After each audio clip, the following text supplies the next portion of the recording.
Olá, sejam todos bem-vindos. Vamos começar agora a nossa live a respeito de finanças pessoais, nesse universo aí totalmente novo que a gente está vivendo. Vamos dar um tempinho para as pessoas irem entrando, irem participando da nossa live. Então, para começar, em meu nome, em nome do Senac, da FEComércio, do Sesc, a gente agradece as pessoas que estão hoje aqui participando dessa live. A ideia dessa live é basicamente a gente falar de um problema que hoje abate todo mundo, né? Muita gente com o que aconteceu com essa crise que se iniciou e que a gente não sabe até onde vai, perdeu emprego, perdeu renda, está tendo uma nova realidade de muita, mas muita incerteza. Então, a ideia, basicamente, é a gente falar sobre coisas que sejam úteis para você, no seu dia a dia, né, na sua organização financeira, tentando fazer com que a vida fique mais leve, né? Num momento que é crítico, que é complicado para todo mundo, mas que se a gente se reorganiza, se a gente para e com tranquilidade toma as nossas decisões, fica muito mais fácil de levar esse novo normal, tá bem? Então, sejam muito bem-vindos. A gente está enchendo a nossa sala aqui, já tem 15, 16 pessoas, acredito que vai entrando mais gente agora nos próximos minutos. Então, enquanto as pessoas estão chegando, estão se acomodando aí para a gente conversar, eu queria combinar como é que a gente vai estruturar essa live. A ideia é a gente começar falando um pouquinho sobre esse novo cenário econômico. Que cenário econômico é esse que a gente está se defrontando, né? O que a gente pode esperar dele? Quais são as certezas e incertezas que ele carrega? Depois a gente vai falar especificamente sobre essa nova realidade de renda de grande parte das famílias brasileiras. E como é que a gente pode organizar o nosso orçamento para se adequar a essa nova realidade. Eu vou falar também um pouquinho sobre as questões relacionadas a medidas de alívio imediato que a gente possa fazer uso nesse momento, né? Principalmente porque foram oportunizadas, seja via governo, seja financiamentos de banco, seja outras alternativas, né? Para se ter um alívio a essa nova realidade de renda que as famílias estão tendo. E eu não posso deixar de comentar aqui também dessa importante e necessária reserva de emergência que todo mundo deveria ter, né? E que quem não tem é hora de começar seriamente em formar uma, né? E para terminar, a gente vai falar dos cuidados mais relevantes que a gente tem que ter para não cair em situações que sejam problemáticas e que acabem comprometendo o nosso futuro, tentando aí evitar seja cair em certos golpes que estão sendo aplicados no banco, seja a gente acabar emprestando nosso nome para alguns tipos de situações que são altamente evitáveis se a gente agir com prudência. Tá bem? Então a gente já deu um tempinho aí para as pessoas chegarem, né, se acomodarem. E eu vou começar contando um pouquinho dessa história que nos trouxe até aqui e o que a gente pode esperar aí pela frente, tá bom? Então vamos lá. Quando a gente pensa nessa realidade que se apresentou para nós recentemente, né, mas que faz com que a vida que a gente tinha pareça ficar tão longe de nós, né? Pois bem, eu vou dizer para vocês que 2020 começou como um ano que prometia muita coisa, né? Eu acho que todo mundo tinha uma expectativa muito positiva para o ano de 2020. E isso era compartilhado não só entre os economistas, mas de maneira geral. A gente via as expectativas bastante em alta. Tá? E isso era uma coisa que, obviamente, era boa, né? Era muito bom contar com um ano, depois de crescimento baixo em anos anteriores, contar com um ano que começava prometendo isso. E, de repente, veio essa hecatombe, né? Quando começou essa história do coronavírus, e começou lá na China, né? A gente muitas vezes pensou que essa crise podia ser mais uma daquelas crises que a gente acompanharia pela TV, né? Algo que acontecesse longe da gente, que não chegasse até aqui. No início, nós economistas, né, a gente olhava e enxergava um choque de oferta. que vinha lá da China. Isto é, quando aquela região começou a ter que parar a sua produção, começou a ter que fechar as suas fábricas. Como é que a gente sentia isso aqui no Brasil, por exemplo? Aqui em Porto Alegre, onde eu estou sentada, por exemplo, nesse momento. Olha, a gente sentia porque algumas empresas aqui do Brasil já estavam com dificuldade de importar algumas peças que faziam parte de cadeias produtivas relevantes. Mas como o Brasil é uma economia muito fechada, a gente importa muito pouca coisa, as cadeias produtivas que eram afetadas, elas eram poucas cadeias produtivas. Então, estava altamente concentrado em alguns produtos. Então, a gente não sentia muito isso, né? A grande maioria das pessoas não sentia isso. Quando, de repente, a gente vê que essa crise não está mais lá numa região da China, ela foi para a Europa. E quando ela chegou na Europa, aquelas medidas de isolamento social que foram aplicadas na China também começaram a ser aplicadas na Europa. E aí, a gente começou a enxergar que, como tinha ido para a Europa a crise, essa crise poderia chegar na gente. Mas ainda era uma coisa que a gente via com alguma ressalva que poderia acontecer, mas acontecer de verdade tinha um espaço grande aí, né? Até se tornar uma realidade. Só que, de repente, a gente viu que o vírus pegou um avião e desembarcou aqui no Brasil. E ele desembarcou aqui no Brasil e se espalhou rapidamente. E aí os governos, como já tinham feito em outros lugares do mundo, perceberam que o jeito de fazer com que isso diminuísse o seu espalhamento fosse através das medidas de distanciamento social, essa expressão que agora está na boca de todo mundo. E o que acabou acontecendo com essa história de distanciamento social? Ora, quando a gente começou a ter o distanciamento social, as pessoas foram mandadas para suas casas, né? O hashtag fica em casa, né? Tem um problema nisso, né? Hashtag como pagar conta. Como é que a gente ficando em casa vai manter o mesmo nível de trabalho, de renda que se tinha antes? Uma série de pessoas não tem como fazer as mesmas coisas que faziam no momento anterior. E aí a gente teve esse choque brutal na economia brasileira, decorrente desse choque de demanda. E uma coisa importante, né? Quando mandaram as pessoas para casa, os governos não foram muito claros na medida de dizer como é que as coisas iam acontecer daqui para frente. A gente tem uma noção muito recente sobre o que vai ser do nosso futuro. Agora, recentemente, a gente teve, né, com essa conversa, por exemplo, do governador Eduardo Leite, falando a questão da flexibilização, mas existe muita incerteza pela frente. A gente não tem uma vacina, a gente não tem ainda um remédio que funcione de maneira plena.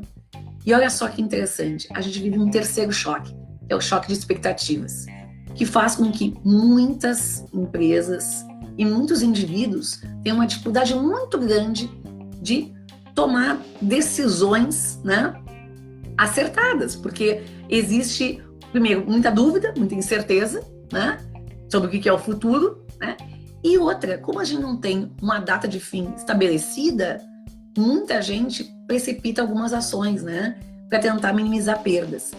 E aí começam a ter outros problemas subsequentes. O que eu queria comentar nesse início aqui da gente?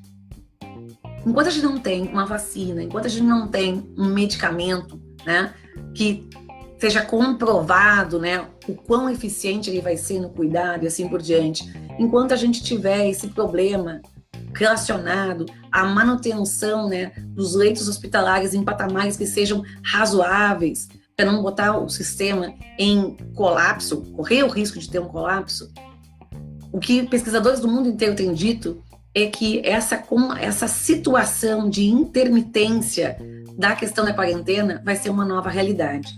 Então, o que significa isso? Significa que tem muita gente importante do ponto de vista científico dizendo que quando a gente liberar, talvez não seja um liberar para sempre. Talvez a gente tenha que liberar e daqui a pouco retornar para um período de quarentena. Então, a gente vai ter quarentenas intermitentes. O que isso significa para a vida de cada um de nós? Significa que a gente precisa ter uma nova realidade de adaptação de renda. A gente precisa adaptar a nossa renda a essa nova realidade que a gente vai viver e, o melhor, adaptar numa nova renda e adaptar novos gastos, né? Então, nesse momento, que a gente tem que entender que talvez a gente esteja à frente de um novo normal, é fundamental que a gente pare, pense, se organize e tente buscar fazer escolhas que sejam as mais razoáveis possíveis para não acabar tendo problemas, né, que sejam permanentes, porque a gente não quer fazer os ajustes temporários, tá bom? Então eu vou começar agora aqui falando sobre coisas específicas que podem ajudar a gente nesse momento de reorganização das nossas finanças, tá? Então vamos lá. Muita gente nesse momento, né, acabou perdendo emprego, acabou diminuindo renda. São raras as pessoas que conseguiram conservar intacta a sua renda e mais ainda aquelas que conseguiram aumentar a sua renda. Grande parte das pessoas sofreu um choque de renda relevante, né? Então, o primeiro ponto pode ser uma coisa super básica, mas que é fundamental, é você ter consciência de qual é a sua nova condição de renda, né? Isso é prioritário, né? Você precisa entender qual é a renda que você dispõe nesse momento.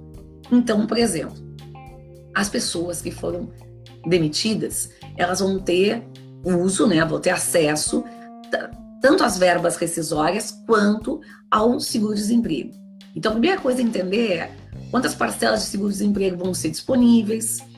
Essas parcelas de seguro-desemprego representam uma queda de quanto em relação à sua renda anterior, né? Então, tem que ter essa noção básica aí muito clara. As pessoas em que as empresas optaram por uma redução de carga com redução de salário, tem que entender uma coisa importante.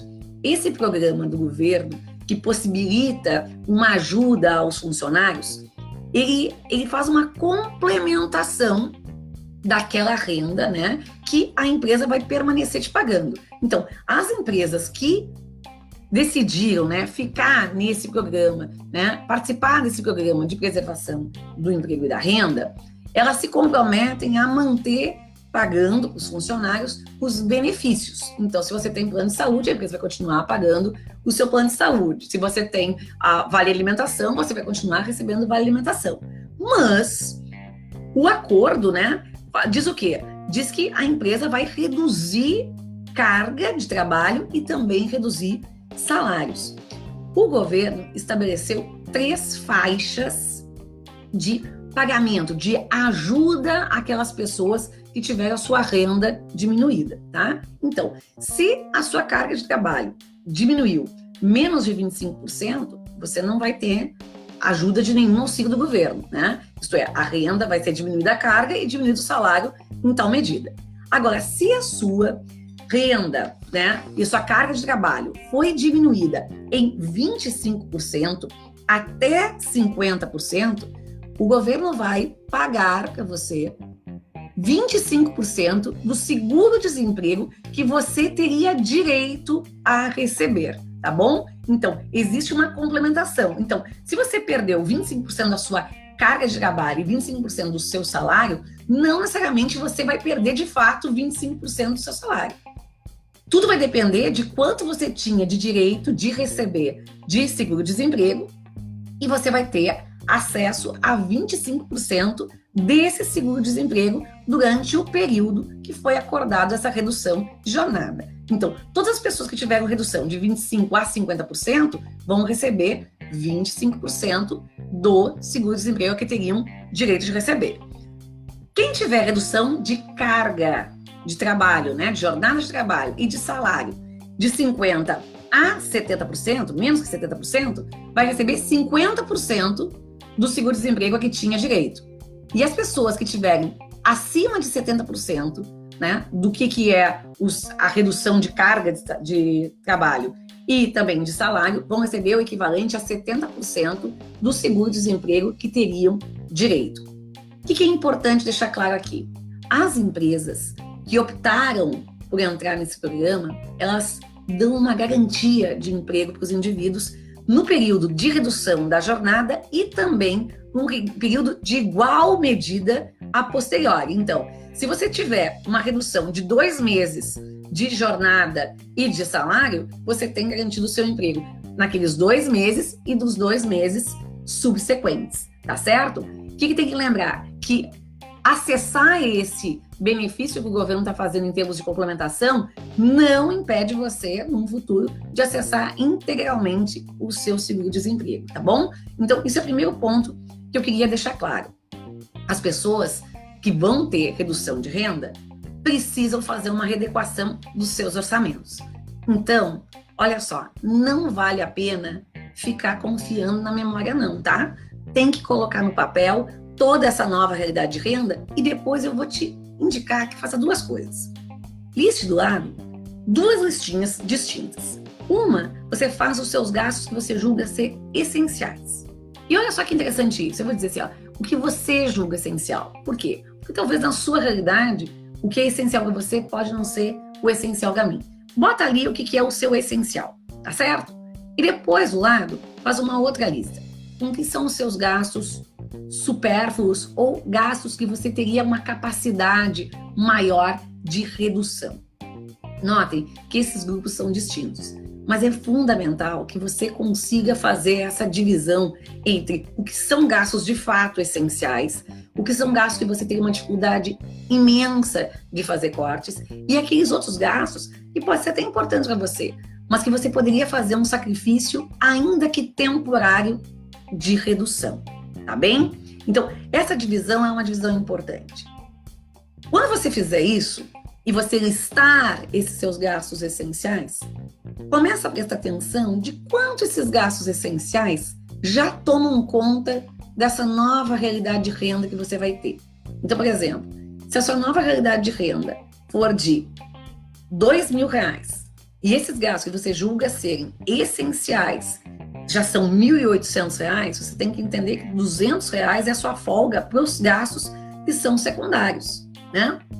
Agora, uma pergunta que você tem que se fazer agora, mesmo nesse momento, é o seguinte: será que esse essencial aqui é um essencial que ainda cabe como essencial nessa minha nova realidade de renda? Isso é uma pergunta que você vai ter que se fazer, certo? Então, nesses gastos essenciais, você tem que pensar quais desses gastos que você julgou relevantes, você também poderia fazer algum tipo de redução. Mas, prioritariamente, o seu corte, a sua redução, vai ser naqueles gastos que você considera como supérfluos ou secundários, assim por diante. Aí vai uma dica também super relevante. Chama a família para fazer isso. A nova realidade de renda não é uma realidade de renda que vale só para você. É uma realidade de renda que vale para todos. Todos da sua família. Então, todos na sua família têm que fazer a sua pequena dose de sacrifício. Eu não quero deixar de falar aqui do seguinte: a gente, ao longo do tempo, vai colocando na vida da gente algumas coisas que se referem a mais conforto, a mais comodidade, né? E a gente se acostuma com um determinado padrão de vida. É muito difícil a gente ajustar o padrão de vida para baixo, porque ajustar o padrão de vida para baixo significa abrir mão de certos consumos, abrir mão de coisas que, obviamente, trazem bem-estar para a gente. Mas se eles não cabem agora, nesse momento, na sua renda, insistir nisso pode virar um baita problema lá na frente. Então, chama os filhos, fala da possibilidade de reduzir, por exemplo, plano de celular, né? Muitas vezes uma família de 4 pessoas tem 4 planos de celular. Se a renda diminuiu, não tem condições de fazer isso. Às vezes as famílias têm streaming, tem TV a cabo, tem um mega plano de internet. Tem que pensar nessas coisas e tem que ver como que isso pode se readaptar nesse momento. A mesma coisa acontece com gastos que muitas vezes tomam conta da nossa rotina, mesmo sem a gente perceber. Vale a pena dar uma olhadinha lá na fatura de cartão de crédito e olhar como é que pequenos gastos acabam tomando conta do orçamento. Por exemplo, a gente começou a assumir no nosso cotidiano o uso dos aplicativos de transporte. Agora, tá todo mundo em casa, né? Grande parte das pessoas está em casa, não está usando muito. Mas quando voltar, a vida começar a voltar ao normal, o que vai acontecer? A gente vai começar a se deslocar de novo. A pergunta é, será que vai caber no nosso orçamento tantas viagens com uso de aplicativo? Será que vai funcionar na nossa vida cotidiana tantos pedidos por aplicativos de comida que a gente fazia antes? essas coisas a gente vai ter que repensar. E, de novo, não necessariamente significa deixar de fazer uso, mas fazer uso de maneira mais racional, até para no futuro poder usar melhor, tá certo? Então, chama a família, conversa, vê se isso é uma situação que pode ser resolvida temporariamente, tá?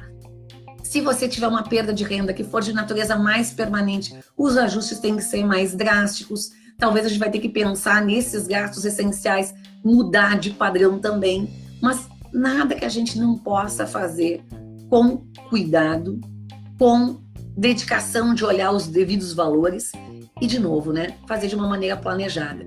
Eu costumo dizer várias vezes o seguinte: todo corte planejado é menos dolorido do que um corte que foi imputado pela vida, tá certo? Então, antes que a vida vá lá e corte isso de você, faz esse corte ajustado, faz a escolha correta e você, com certeza, vai ganhar com isso, tá bom?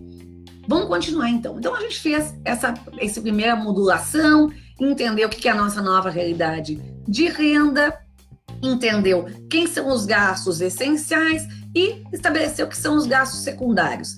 Vão dar prioridade para os essenciais, vão definir o que são essenciais de fato e vão dizer o seguinte: esses secundários, eles podem ser importantes para a nossa comodidade e tudo mais, mas prioritariamente os cortes vão ter que estar estabelecidos nele. E aí eu queria falar sobre duas coisas importantes também. Uma é corte de gastos, a outra é controle de gastos. Cortar é isso, é estabelecer novas prioridades. Controlar é você evitar cair nas tentações cotidianas. Uma dica bem simples, né? Uma dica que quase a gente faz como criança mesmo, né? Mas que vale a pena, às vezes, a gente se botar nessa posição, é a seguinte: se você já enxergou ali, né? Qual é a sua nova realidade de renda? Quanto você tem de gastos que vão ser comprometidos naqueles gastos que são essenciais, e você viu que sobrou uma graninha, você pode separar isso aqui em dois grupos não necessariamente iguais. Mas uma partezinha você pode deixar para você se dar algumas coisas, né? Então, já que você sabe que você vai cair em algum tipo de tentação, faz isso ser uma tentação controlada. Então, faz um fundinho que seja o fundinho para os teus deslizes, né? Para tu te permitir comprar algumas coisas. E outra partezinha, se sobrou ainda, né? Tenta forçar a sobrar isso, começa a montar uma reservinha de emergência que a gente já vai falar ali no futuro. Tem gente que monta essa sobrinha, né? Divide essa sobrinha nos dias da semana, por exemplo. Ah, sobrou, por exemplo, R$200. Tá bom, R$200, são 4 semanas no mês, eu vou ter de extra para gastar 4 vezes de 50, né? Então, isso é uma alternativa. Cada um vai ter que criar o seu esquema para evitar, né, de se descontrolar. Então, já que você vai gastar alguma coisa fora do plano, desenha um plano, né, para esse gasto fora do plano, tá bem? Então vamos lá, vamos continuar aqui. Falando sobre essa nova realidade de renda. Lembrando também que as pessoas que perderam renda totalmente, né, ou que são microempreendedores individuais, ou que têm outros tipos de dificuldade de renda nesse momento, também tem um auxílio emergencial do governo aí, em 3 parcelas de R$600, que podem ser acessadas através lá do site da Caixa. Então, entra lá, dá uma olhadinha, isso também pode ajudar. Deixa eu falar sobre uma questão que pode ser relevante para muitos, que é a questão de um alívio imediato que pode acontecer nas contas de muitas pessoas, tá bom? O que a gente pode fazer para tentar criar uma folga, pelo menos temporária, nos nossos orçamentos? Tem muita gente que faz financiamento imobiliário, tá bom? E o que os bancos estão dando de alternativa? A maioria dos bancos, e principalmente a Caixa, que é a maior financiadora, né, de imóveis no país, a possibilidade de pausar o financiamento, tá? Como a parcela da casa própria é algo que toma um espaço relevante dentro da receita das famílias, né, das despesas das famílias, essa alternativa pode ser uma alternativa super legal de ser usada nesse momento. Por quê? Porque os bancos estão possibilitando que as pessoas, e isso vai variar de banco a banco, mas a Caixa isso vai até 3 meses, né? Que você pause o seu financiamento imobiliário. Como é que você faz isso, né? cada banco vai ter uma estratégia diferente, né? Mas a maioria deles você vai entrar no aplicativo do banco, você vai pedir essa pausa no financiamento, ela vai ser analisada e o que vai acontecer na sequência? Essas parcelas que você parar de pagar nesse período, por mais que corram juros, mas os juros são bem baixinhos, né, para esse tipo de financiamento, elas vão ser postergadas, elas vão caminhar como se fosse lá para o final. Então, elas não vão ser acavaladas com outras parcelas. Se você não tem uma reserva de emergência, esse pode ser um excelente momento para montar uma. Porque essas parcelas que você deixa de pagar nesse momento, pode ser parcelas que você pague para a sua reserva de emergência, para garantir um colchãozinho aí de liquidez, para que você faça uso dele no caso de algum problema, tá? Isso não está valendo só para os empréstimos, ou melhor, não está valendo só para o financiamento imobiliário, está valendo para vários empréstimos. Então, se você foi uma pessoa que foi adimplente no seu passado recente, você pode ir lá no banco e perguntar sobre essa possibilidade, né? Essa possibilidade, ela merece ser usada principalmente para aquelas pessoas que tiveram redução da sua renda, né?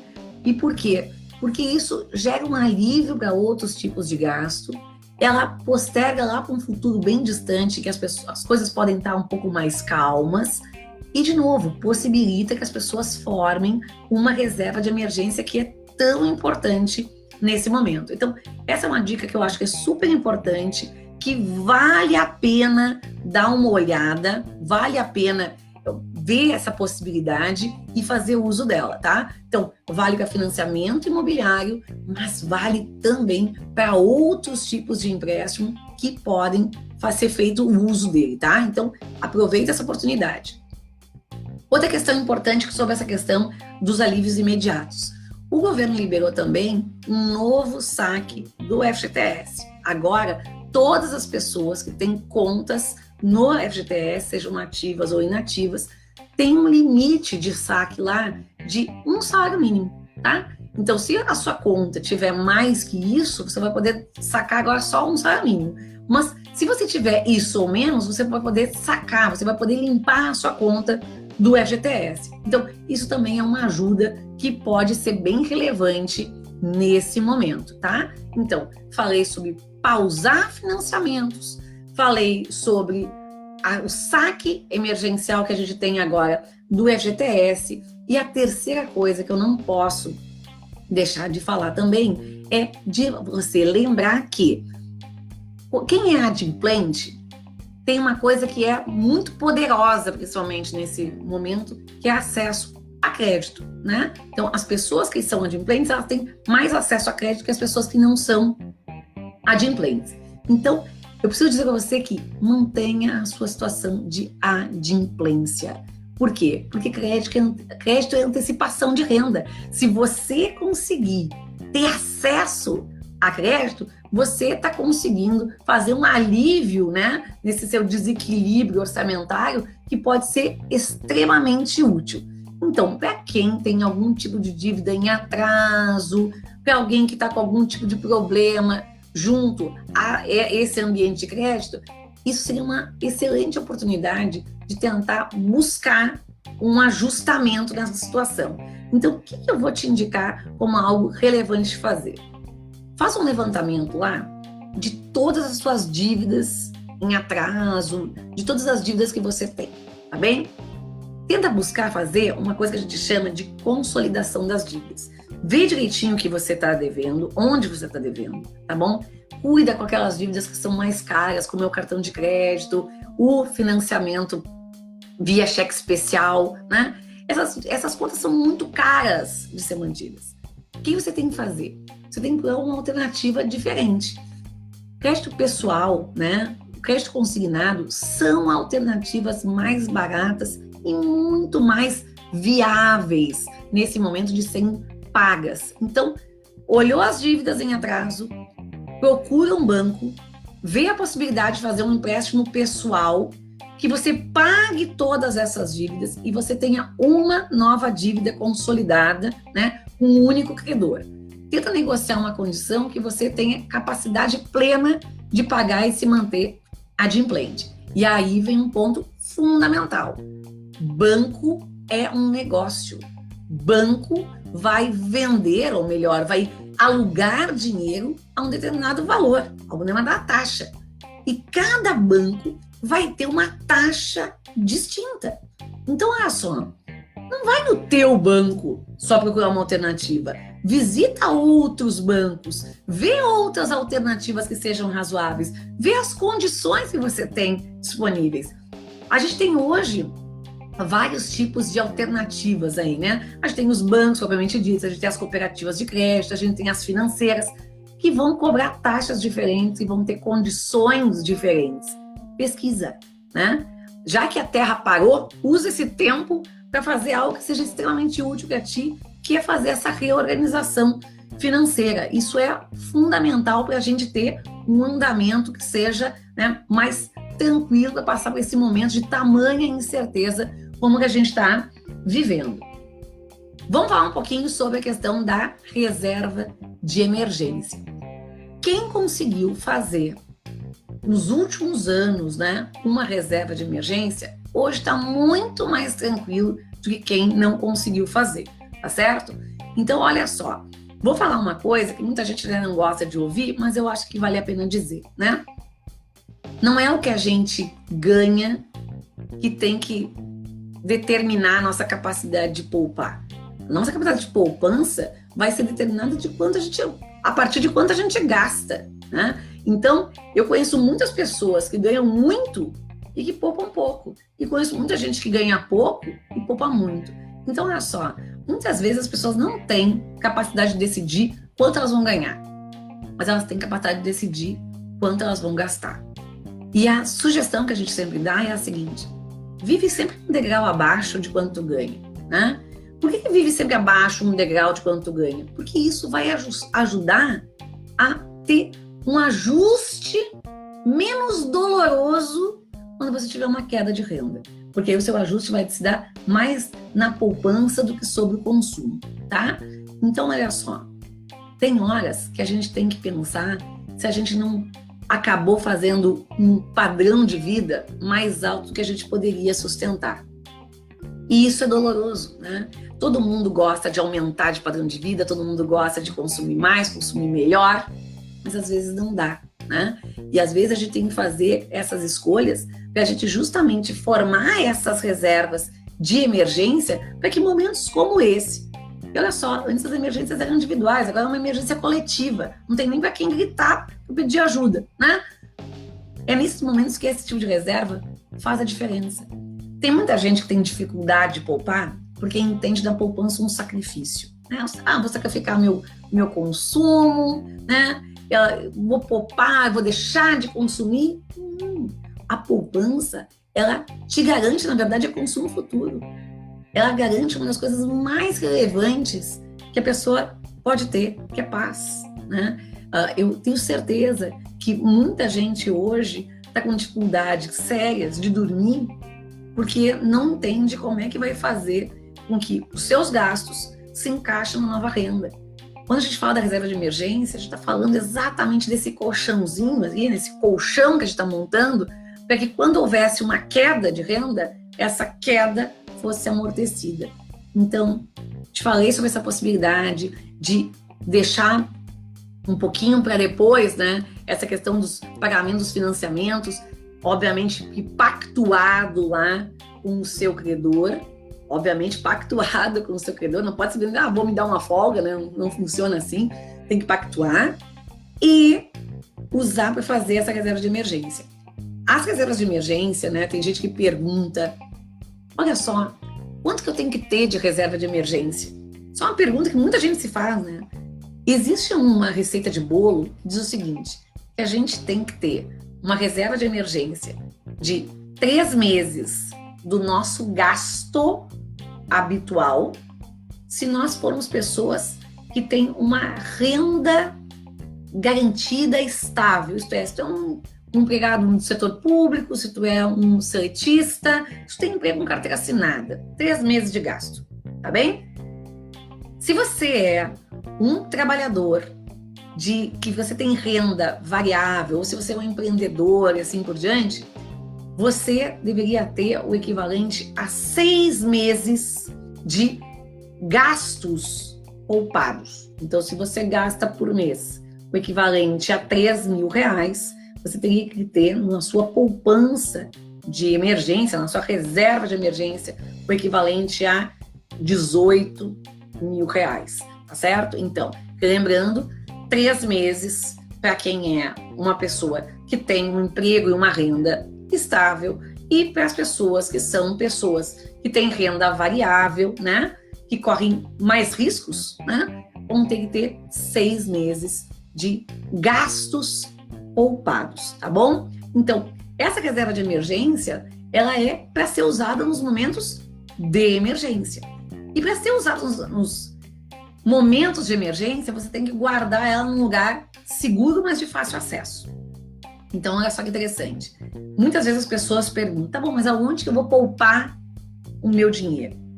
Você tem que poupar a reserva de emergência em tipos de aplicação que deem muita liquidez para você. Isto é, que você possa chegar lá e você possa acessar a qualquer momento. Por quê? Porque a reserva de emergência vai ser usada numa emergência. E as emergências você nunca sabe quando vai acontecer, você não sabe programá-las, tá? Então, quando a gente está falando de reserva de emergência, a gente abre mão de rentabilidade e a gente prefere liquidez, certo? Liquidez.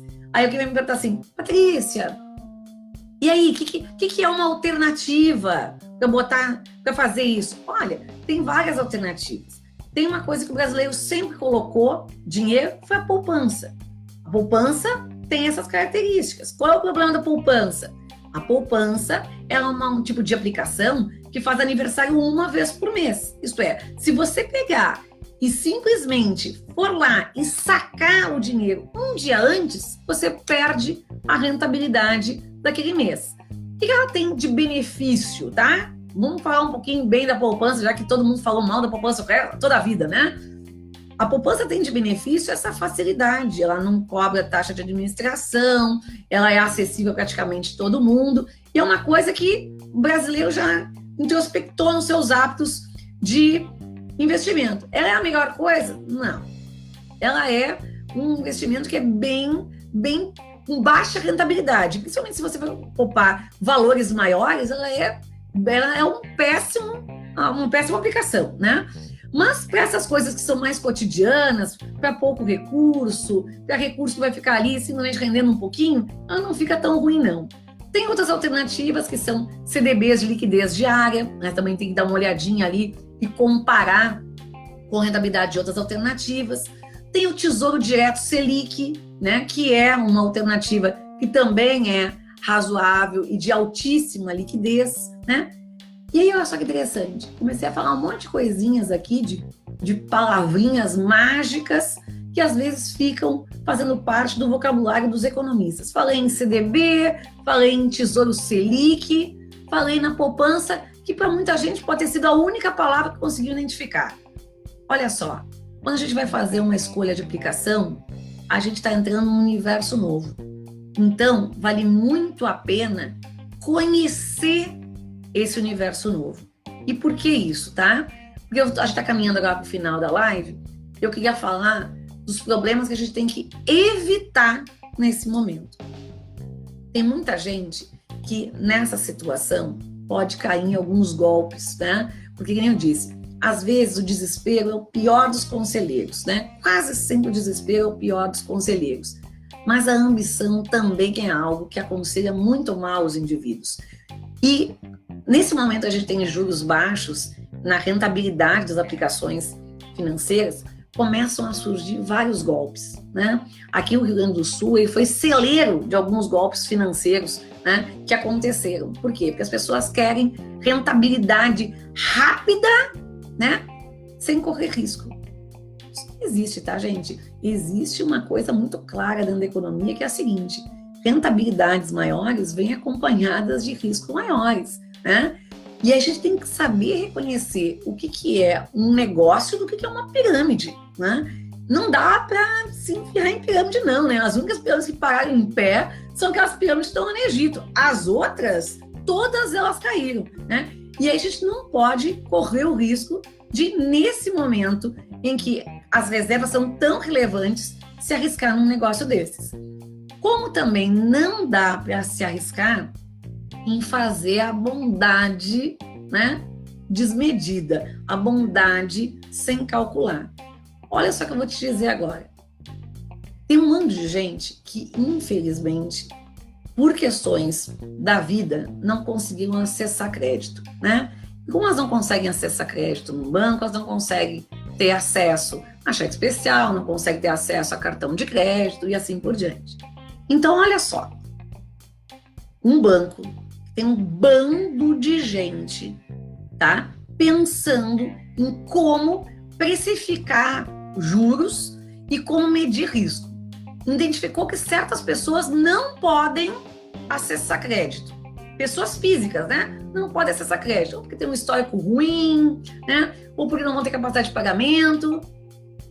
Se essas pessoas pedirem para ti o teu cartão de crédito e tu emprestar, olha só, um banco que é uma mega estrutura negou. Se tu aceitar, gente, você tem que ser super poderoso para conseguir bancar o risco de crédito de alguém que um banco negou. Então, tem que cuidar muito nesse momento com aquelas bondades que às vezes a gente quer fazer para os amigos, né? É comprar alguma coisa no cartão de crédito, é emprestar o nome para um financiamento. Tem que cuidar, tá? Por quê? Porque grande parte dos problemas que pessoas têm nascem de, muitas vezes, esse tipo de atitude. E muitas vezes isso acontece dentro até dos ambientes familiares. Então, eu vou dizer para você que às vezes é melhor ter alguém bicudo, porque a gente disse um não, né? E você ajudar naquilo que você pode ajudar, numa ajuda controlada, que é uma perda que você pode mensurar de que tamanho seria, né? Então, eu preciso comprar alguma coisa. Não, eu te ajudo aqui, eu te empresto esse dinheiro aqui, se for o caso, né? Ou preciso comprar algo de alimentação, eu compro para você, né? Mas evita emprestar o cartão, evita emprestar o teu nome, porque isso pode custar muito caro lá na frente, tá? A gente já tá com 42 minutos de live aqui. A gente já falou basicamente de quase tudo que a gente poderia falar como esse. Então, eu vou terminar aqui falando de 3 pontos que eu julgo que sejam fundamentais, tá? Então, vamos lá. Recordando o que a gente falou ao longo dessa live inteirinha aqui. Primeiro, se você está numa nova condição de renda, você precisa redesenhar os seus gastos, tá bom? Então, redesenhar os gastos significa cortar algumas coisas e controlar outras, tá bom? Não confia na tua memória, passa tudo pro papel, identifica o que é essencial para você e convida a família a fazer parte disso, tá? Isso é uma nova realidade da família. Quanto mais rápido for o ajuste que você fizer, pode ser que mais temporário ele seja também. Segundo, quem tem possibilidade nesse momento de gerar algum tipo de alívio, o faça. Hoje a gente tem algumas vias interessantes para fazer aí, que são as pausas nos financiamentos. Tem financiamento de casa sendo pausado, tem financiamento de carro sendo pausado, tem empréstimos sendo pausados. Vai lá, procura a instituição financeira que tu tem esse financiamento correndo e vê as possibilidades disso acontecer. Não esquece que hoje a gente tem acesso a uma renda extra, quem tem fundo de garantia, de poder sacar até o limite de um salário mínimo, e as pessoas que tiveram sua renda diminuída por causa do acordo que houve, né, das empresas que entraram nesse programa de preservação do emprego da renda do governo federal, tem que lembrar que aquela diminuição de renda pode ser diminuída, né, pode ser aliviada por essa parcela, uma parte do seguro-desemprego que essas pessoas também vão receber. Terceiro ponto super importante que a gente não pode esquecer aqui, reserva de emergência. Aqui eu acho que a vida ensinando pra gente que reserva de emergência é algo extremamente necessário, extremamente importante e que todo mundo deveria ter, tá certo? Lembrando que tem que definir a nossa capacidade de poupar não é a nossa renda. O que define a nossa capacidade de poupar tem que ser aquilo que a gente gasta. Então fica a dica de sempre viver um degrau abaixo do que é a sua renda. Lembra, essa diferença não é o que você está deixando de gastar, é um colchão que você está construindo para momentos que nem esse você viver mais tranquilo. Para terminar, não pode esquecer, tá certo? Cuida do teu nome, né?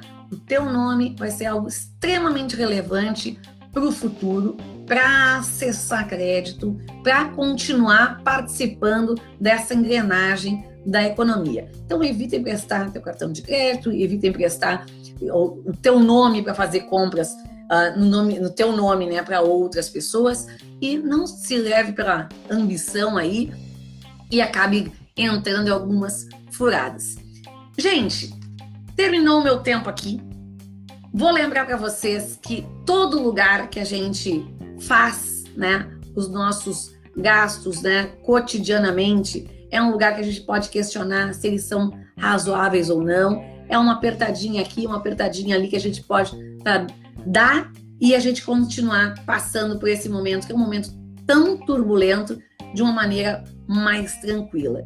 Se os boletos vêm, né? Se eles nos encontram, eles sabem onde a gente mora, né? Vamos responder de maneira adequada, de maneira razoável.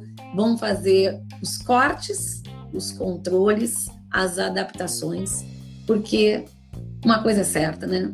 Tudo passa. E tomara que a gente passe logo dessa situação e que esse tempo que a Terra parou tenha servido pelo menos para a gente se reeducar. Foi um enorme prazer estar com todos vocês aqui.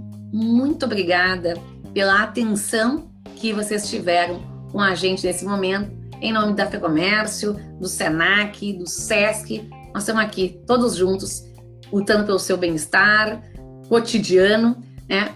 Tentando fazer com que esse momento seja o menos doloroso para todos nós e de aprendizado, né? Esse momento ser um momento que a gente possa, pelo menos se a gente não pode enriquecer financeiramente, que a gente se enriqueça do conhecimento que vai ser tão útil aí pela frente. Continue acompanhando a gente em todas as nossas redes sociais, porque a gente continua produzindo conteúdo importante para o seu dia a dia. Muito obrigada!